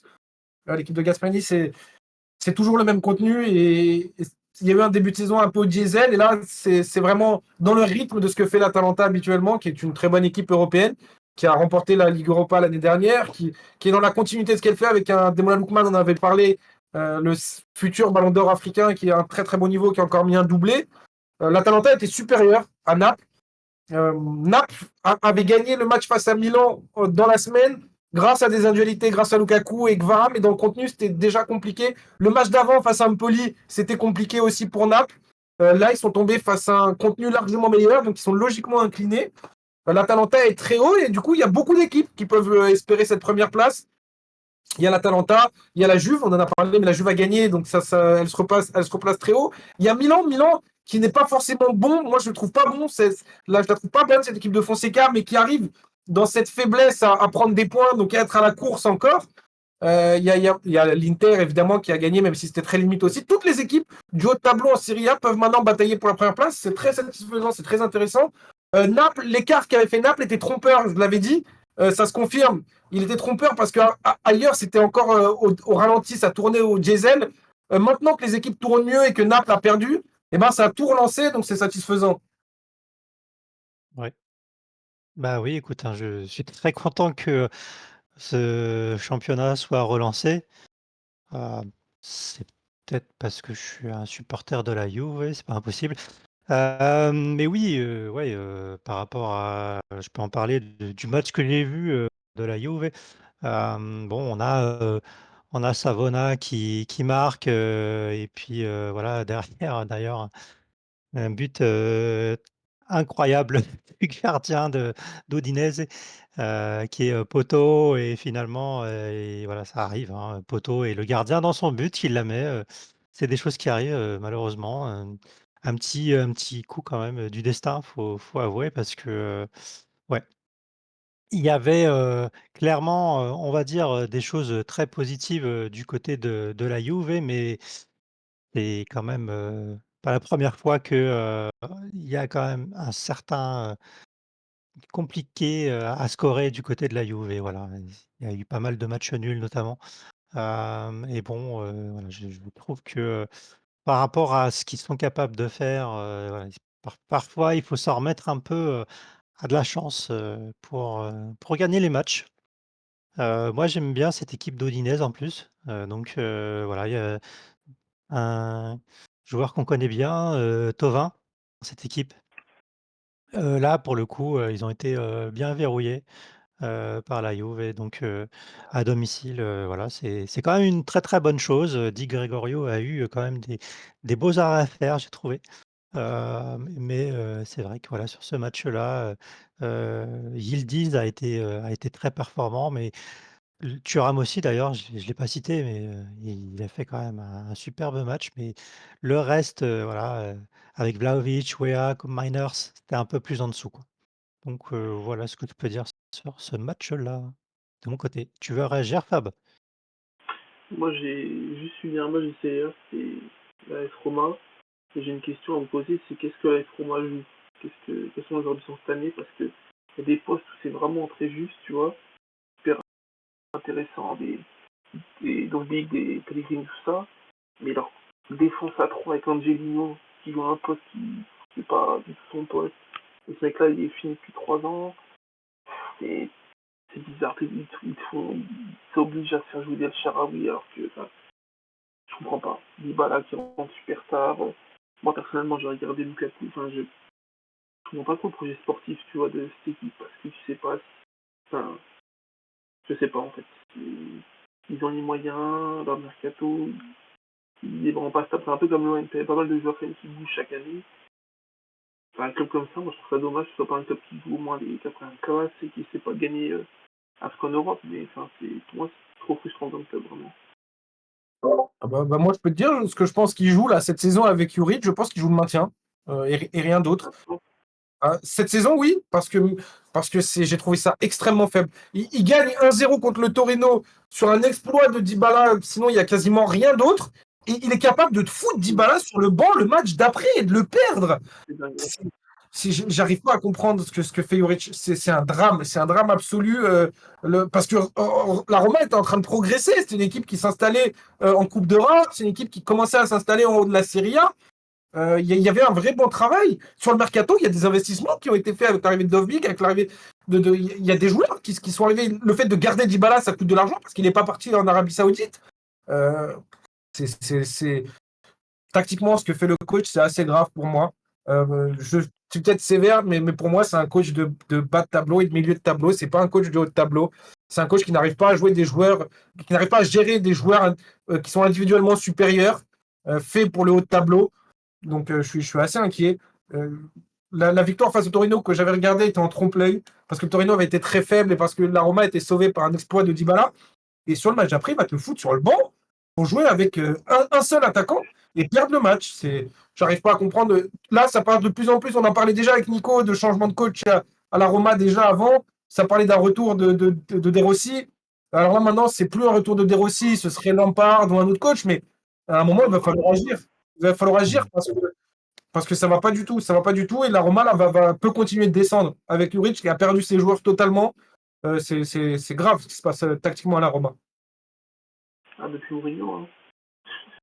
De toute façon, je suis pas fan de Mourinho, tu vois, mais c'était c'est peut-être le prime récent de la Roma, tu vois. Mais Mais Djuric, Mourinho, je sais même pas, Mourinho, il vient d'où, Mourinho, Djuric? Mourinho, on peut ne pas être fan, mais comme tu dis, au moins, il arrivait à gérer des individualités, à gérer un groupe, à fédérer autour de lui. Juric, il n'y arrive pas, il n'a aucun joueur avec lui. Les joueurs enfin, ils se battent dans les vestiaires avec lui. C'est la guerre avec le Ouais. directeur sportif qui est un Français, Gisolfi, qui vient de Lens et de Nice. C'est lui, c'est le directeur sportif. C'est la guerre à tous les étages. À chaque match, c'est qui va remplacer le coach. À un moment, il va falloir le remplacer parce que là, c'est plus possible. La nouvelle défaite, c'est plus possible. C'est comme à Rennes. À Rennes, il faut changer de coach maintenant. À la Roma, c'est pareil. Là, c'est trop proche de la zone qui sent pas bon, là, les deux équipes. Donc, à un moment, il faut agir. Totalement, totalement d'accord. Bah, écoutez, si c'est OK sur la Serie A, à moins que vous ayez un autre match en tête, je vous propose de passer à notre prochaine, page, Ligue des champions, qui, va commencer, dès demain avec un petit, Bologne, Monaco à pas piquer des hannetons. Donc, Manu, je sais que tu veux en parler, n'hésite pas. C'est un bon test pour Monaco, ce match, parce que c'est censé être le révélateur que le match face à Angers était une erreur. Parce que moi, je suis persuadé que c'était le cas. Parce que Monaco avait montré un contenu qui était très bon avant ça. Donc c'est censé être le match où Monaco a compris qu'aborder un match comme face à Angers dans la tête, bah, ça n'existait pas à ce niveau-là. Et puis c'est un match qui est intéressant parce que Bologne, c'est une belle équipe, mais qui a perdu des individualités par rapport à l'année dernière, qui a perdu son coach, déjà Thiago Motta, qui a perdu Zirkzee, qui a perdu Calafiori, qui a perdu des joueurs trop importants. Et donc Monaco est censé pouvoir être supérieur à cette équipe. Je ne dis pas que ce sera le cas, mais moi je peux espérer et imaginer que Monaco soit supérieur. Donc c'est un bon test. Parce que si ça ne passe pas, ça montrera vraiment les limites de Monaco en disant bon bah voilà, à un moment c'est plus des erreurs dans la manière d'aborder le match, c'est simplement une limite de niveau. Mais moi je pense que Monaco est capable d'être supérieur et de hausser le niveau. Donc moi j'attends une vraie victoire de Monaco, limite avec la manière. Euh, j'ai pas énormément regardé Bologne cette année comparé à l'année dernière, mais ce qui est sûr, c'est qu'ils ont perdu des bons joueurs. Donc ça, c'est un moment, c'est pas de la magie. C'est pour ça que cette année, il y a de moins bons résultats et qu'en Ligue des Champions, ils ont du mal. Donc j'espère voir Monaco supérieur. Si c'est pas le cas, je serais un peu inquiet, mais pour l'instant, je suis pas inquiet du tout. J'espère que Monaco va gagner et avec la manière. Bah, oui, moi aussi j'espère, voilà, hein, effectivement, dans ce genre de compétition, on est pour que, l'indice, UEFA de la France, augmente. Je sais pas ce que tu en penses, Fab, de ce match, Bologne-Monaco? Parce qu'après on va Non, comme parler disait d'un autre Manu, match. bon test, mais après, bon, Bologne n'a pas trop d'expérience de Ligue des Champions. Monaco, il y a quelques matchs aussi comme le 2 en Ligue des Champions, mais pour moi, ouais, ils doivent de gagner sans trembler parce que bon, je dis pas qu'ils vont pas forcément aller en Ligue des Champions, mais tu vois, c'est une équipe qui a, pour moi, la volonté pour eux, c'est de se qualifier. Donc, sur ce match-là, tu prends les 3 points, normalement, tu vois, c'est obligé. Enfin, voilà, ce serait une faute grave quand même de perdre une équipe qui découvre, entre guillemets, la LDC, tu vois. Moi, je pense ça. Yep. Bon, je vous fais la liste, hein, et vous me dites, de quoi vous voulez parler? Il y a un Lille-Juve, il y aura, PSG Madrid, Atlético, et donc, Sparta Prague, Brest, Tu veux parler duquel, Manu? Bah, PSG Atlético, parce que le PSG est à la ramasse en Ligue des Champions, c'est le dernier club français pour l'instant avec 4 points. Et puis le calendrier du PSG, là, c'est Atlético, c'est Bayern, c'est City. Il va falloir prendre des points dans ces trucs bizarres-là, dans ces matchs bizarres. Et l'Atlético semble être l'équipe contre laquelle le PSG peut prendre des points. Donc c'est intéressant parce que si c'est pas le cas, euh, ça va commencer à devenir un problème, hein. Les lacunes dont on parle en Ligue 1, même s'il y a de la marge évidemment, parce qu'ils sont premiers et il y a des qualités en Ligue 1, ça on en a parlé, il n'y a pas de problème là-dessus, mais la différence qu'on voit avec la Ligue des Champions, bah, ça peut se transformer en vrai problème demain. Je ne sais vraiment pas quoi penser de ce match. Je ne sais pas si le PSG arrivera à être supérieur face à une équipe qui est plus forte que tout ce qu'elle a rencontré jusqu'à maintenant, parce que Gérone, le PSV, à part Arsenal, mais Arsenal, on a vu la différence de niveau avec le PSG. Donc, je suis un peu inquiet quand même. Mais en même temps, je vois les joueurs tellement concernés, avoir tellement envie, que ça peut combler les lacunes. Donc, je sais pas trop. J'ai hâte de voir ça. Ça m'intrigue un peu. Je ne sais pas ce que vous en pensez. Je sais pas ce que tu en penses, Fab, mais j'ai du mal à estimer ce match-là. Bah, pareil, en fait, le niveau du PSG est tellement changeant que c'est dur de prévoir, mais enfin, je vois quand même mal le PSG pas prendre des coups. Enfin, ils savent que c'est tellement important que, bon, la Ligue 1, ils ont quand même un peu d'avance et tout. Non, je pense que voilà, il y aura des individualités qui font la différence, qui vont les sauver dans ce genre de match.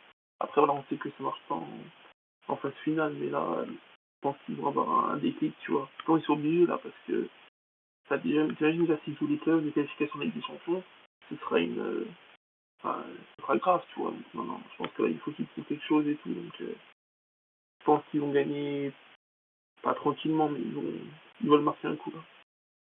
Là où ça va être intéressant, c'est que contrairement à ce qu'affronte le PSG en Ligue 1, là, offensivement, ça ne sera pas Enzola, Thomasson et Sotoka 30 minutes. Là, c'est Julian Alvarez, Antoine Griezmann, Sorloth, Correa. Donc là, il y a des armes en face. Donc ça va être intéressant parce que si le PSG, comme d'habitude, n'arrive pas à concrétiser sa domination dans le jeu, parce que l'Atletico, en plus, ne veut pas du ballon. Donc là, le contexte du match, a priori, on le connaît. L'Atletico va laisser le ballon, va faire très mal avec ses offensives sur des attaques rapides.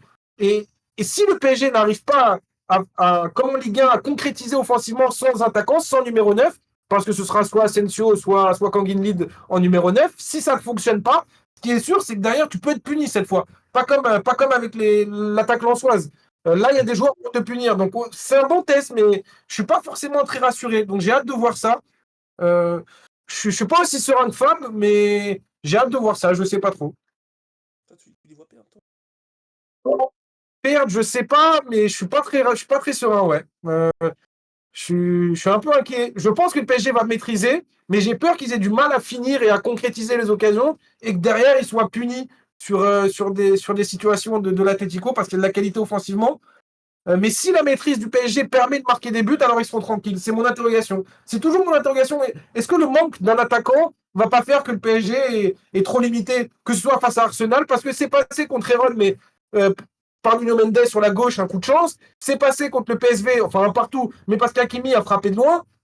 J'ai peur que ce manque de capacité offensive, le PSG le paye vraiment en Ligue des Champions. Pour l'instant, c'est le cas, mais j'ai un peu peur de ça demain aussi, mais je suis pas sûr. J'attends de voir.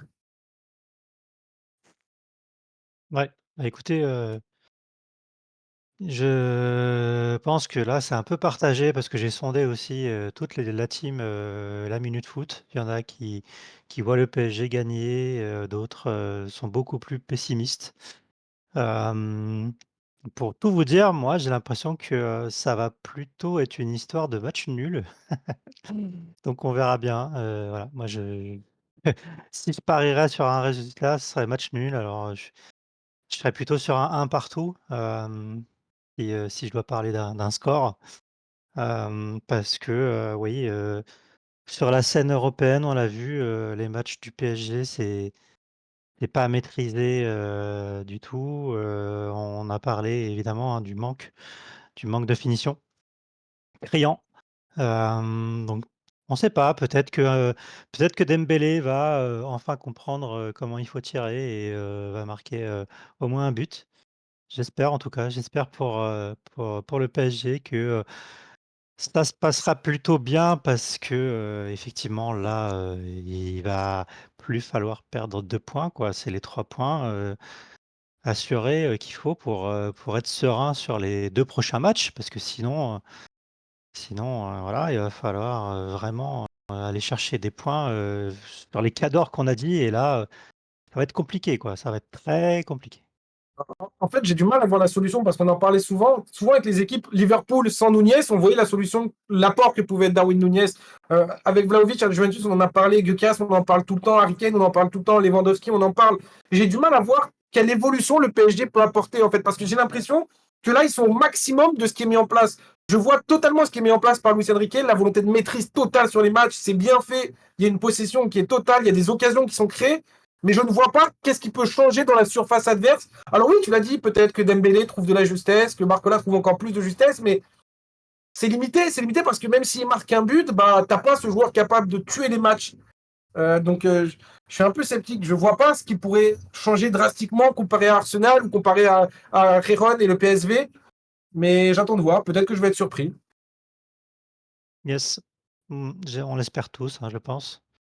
D'ailleurs, en parlant de surprise, pourvu que Brest continue sur sa lancée, hein, parce que franchement et le LOSC d'ailleurs aussi, voilà, ça Bon, gagne, Brest, c'est le Sparta Prague, hein, donc c'est possible. C'est clairement. pour manquer de respect, mais c'est un adversaire qui a priori, peut Brest se dire qu'ils peuvent faire jeu égal et espérer des points. Donc, franchement, Brest, c'est vraiment bien, hein. C'était pas attendu, c'est vraiment super ce qu'ils font. Franchement, ça Bah, va oui. là. Et puis le point, il pourrait quand même être fier de ce qu'il fait pour moi. On t'entend plus là. On t'entend moins bien. Ah, attends, vous m'entendez mieux là? Non? Ouais, on t'entend, mais Ah, comme mieux, si, casque. ouais. Ah, j'ai pas pris dans le casque, c'est pour ça, je pars sur ordinateur. Attends, je vais prendre le téléphone. Je reviens dans Sinon, 10 secondes. ouais, pas de souci. Sinon tu Sinon, hurles? de l'ordi, ouais, comme tu veux. Ouais, bah, écoute, voilà, j'espère que ça va relativement bien se passer pour nos clubs, français. Lille, c'est la Juventus d'ailleurs. Ouais, ouais, LOSC, Juve. Ça va être dur, mais à chaque fois qu'on dit ça va être dur pour Lille, ils s'en sortent. Ils sont sortis contre le Real Madrid. Ils sont sortis avec de la chance contre l'Atlético. Pourquoi pas? C'est devenu une très bonne équipe, Lille, de Genesio. Il a installé quelque chose de très bien tactiquement. Moi, j'aime beaucoup le 4-2-3-1. Il a beaucoup de blessés, mais il a un 11 qui est fort individuellement. Parce que le 11 installé avec Zegrova, avec David, il y a des vraies qualités avec Angel Gomez, avec Benjamin André. Euh, donc, malgré les Carrément. blessés, c'est très intéressant. La Juve est censée être supérieure, mais c'est possible qu'il y ait une surprise.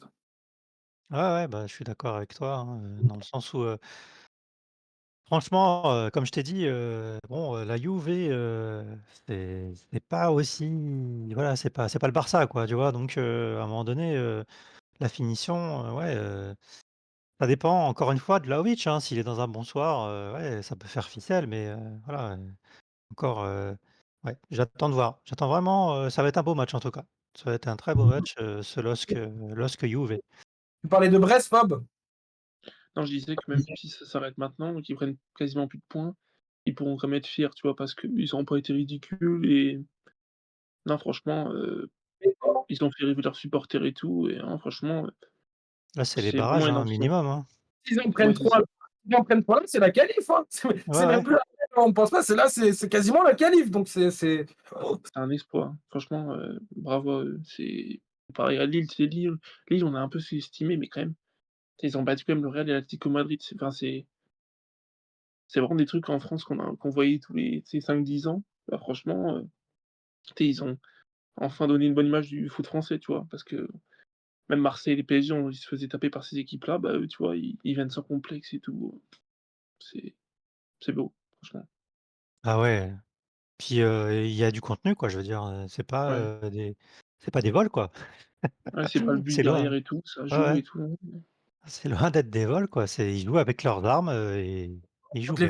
contre Leverkusen, le dernier match, c'était impressionnant parce que ne pas subir contre cette équipe qui a normalement beaucoup de maîtrise parce que Xabi Alonso insiste beaucoup là-dessus, ne pas subir dans le jeu face à cette équipe, c'était extrêmement fort et ça a montré que Brest avait d'autres qualités que des qualités physiques, de course, d'organisation. C'est une équipe qui est habile avec ballon. Il y a des joueurs, Les Milou, c'est un joueur qui est sous-coté, c'est un joueur qui pourrait jouer dans beaucoup de clubs en Ligue des Champions. Del Castillo, Romain Fèvre, il y a beaucoup de joueurs qui permettent cette aisance avec ballon. C'est très complet cette équipe, c'est très bien ce qui est fait. Chapeau. Bah, écoutez, je pense qu'on a suffisamment parlé de cette, Ligue, des champions. On va pas s'arrêter sur, les autres, ligues Europa et conférences. On garde ça sous le coude si besoin. Par contre, je vous propose, de parler, du match du Bayern de Munich pour, finir, voilà, notre live.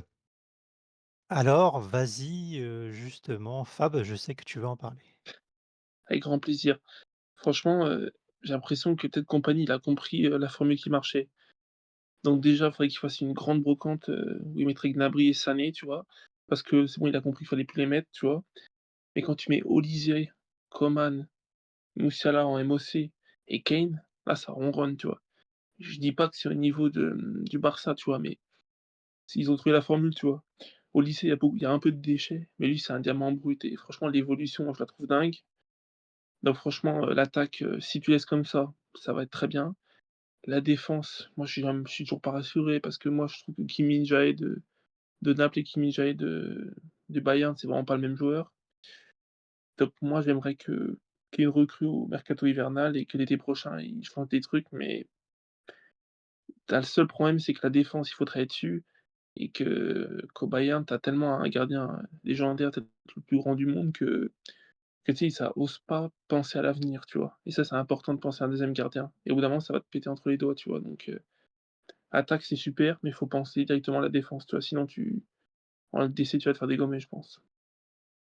Surtout que, faut pas oublier que Neuer a été blessé pendant longtemps. Bah, Manu, vas-y, je t'en prie. Ouais, il a raison, Fab, parce que Neuer a été blessé, mais surtout Neuer, il commence à avoir un certain âge et il a plus la même vivacité, la même capacité à exploser. C'est logique, c'est juste logique. Donc oui, c'est vraiment une question pour le Bayern. Mais moi, je suis trop content de ce que fait Compagnie au Bayern, parce qu'il y a eu la défaite contre Barcelone, oui, net, ça montre limite à un plus haut niveau de la Ligue des Champions, parce que Barcelone actuellement, c'est le plus haut niveau de la Ligue des Champions quasiment. Mais ce qu'il a ramené et ce qui manquait au Bayern sur les dernières années avec Nagelsmann et avec Tuchel, je trouve ça monstrueux. Déjà, ça permet d'être très tranquille en Bundesliga, chose qui n'était plus le cas sur les deux dernières saisons avec les deux anciens coachs. Et il a ramené pour moi l'identité du Bayern. Une équipe qui est tournée vers l'offensive. Fab en a parlé, les quatre attaquants, les quatre offensifs, c'est hyper satisfaisant. Le Bayern a très longtemps joué comme ça. Le Bayern qui gagne avec Hansi Flick tous les tournois, c'était comme ça, hein. C'est super satisfaisant tactiquement ce qu'il fait pour moi, j'adore. Et ça permet de détruire tous les blocs bas de Bundesliga parce que là, ce week-end, ils ont joué contre un mur, un bus, mais ils s'en foutent parce qu'ils trouvent des occasions. Ils provoquent des situations dans la surface, soit c'est penalty, soit c'est occasion, soit c'est but. Et puis, je suis hyper content parce qu'il y a le retour de Coman, que moi j'aime trop ce joueur. Quand il est en forme, on se rend même pas compte à quel point il est fort. Et le problème, c'est qu'il n'est pas souvent à 100%, pas autant qu'il devrait l'être, mais là, il l'est en ce moment, depuis 2-3 matchs. Il faut prier tous les dieux pour qu'il le reste, parce que Compagnie l'a dit, quand lui il joue et en forme, bah, c'est facile. C'est facile, il te dribble 3 joueurs, il te met le ballon dans la surface, il n'y a plus personne dans la surface pour défendre, il est trop fort. Il fait des différences qui sont monstrueuses. Le Coman qui était avec Guardiola à l'époque, oh là là là là là là là là. Et depuis, il y a eu trop de longues séquences où ouais, je sais pas, il doit aimer se coucher tard, regarder des séries trop tard. Il fait pas attention, mais c'est un génie. Et là, en ce moment, il est trop fort, donc je suis content. Ah, c'est, intéressant, voilà, je voulais, votre avis sur un joueur en particulier. Bah, je vais, d'abord te poser la question à toi, Fab. Qu'est-ce que tu penses de Palhinha?